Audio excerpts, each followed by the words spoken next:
Hi రా. Hi రా. Videos upload చేసి చాలా రోజులైనట్టుంది.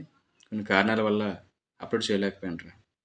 రీసెంట్గా ఈ వీడియో అప్లోడ్ చేసినట్టున్నావు, కొన్ని పరిస్థితులు అనుకూలించారా, అందుకే చిన్న కంటెంట్తో వచ్చాను. నీ స్టోరీ చూశాను రా, చాలా బాగుంది. కానీ తండ్రి లేదు అహంకారలాగా, కొడుకు లేదు నీతులు చెప్పినట్టు చూపించేవాడు నువ్వు. నీకు అలాగే అర్థమైందా? నువ్వు పెట్టే కంటెంట్ అలానే ఉంటే ఎవరికైనా సరే అలాగే అర్థమవుద్దిరా. నీ కంటెంట్ అదే కదా. నా కంటెంట్ అది కాదురా. ఇప్పుడు మన కుటుంబం ఉంది. మన కుటుంబంలో మూల స్తంభం ఎవరు? మన తండ్రి. అటువంటి తండ్రే చెడు వ్యసనానికి బానిస అయితే పరిస్థితి ఏంటి?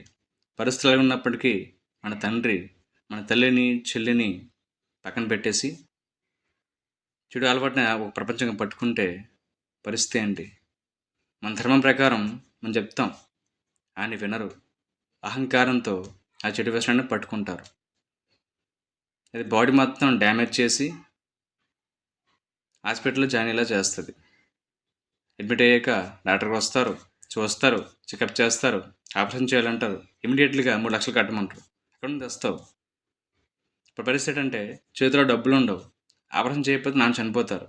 ఏం చేస్తావు? సమాజంలో ప్రతి తండ్రికి, అలాంటి కొడుక్కి చిన్న మనవి, దయచేసి చెడు అలవాట్లకు బానిసై మనని నమ్ముకొని మనతో ఉన్న మన కుటుంబాలని రోడ్డుపాలు చేయొద్దు. నువ్వు చెప్పేది కూడా నిజమేనరా. ఈ విషయాన్ని నా కంటెంట్ ద్వారా మీకు చెప్పాలనుకున్నాను. నేను కూడా మీకు అదే చెప్పాలనుకుంటున్నానండి. Thank you so much.